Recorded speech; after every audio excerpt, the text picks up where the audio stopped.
दयानिधे श्री साईनाथ चरणामृतपोतचित्तास् तत्पादसेवनरता सततं च भक्त्या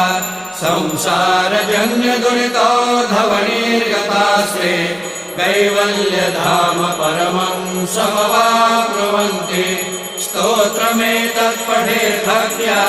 यो नरः सन्मनः सदा सद्गुरो साईनाथस्य कृपापात्रं भवेत् ध्रुवम् करचरणकृतं वा कायजं कर्मजं वा श्रवणनयनजं वा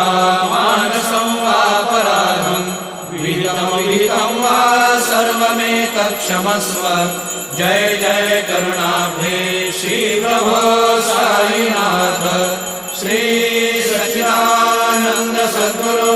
साईनाथ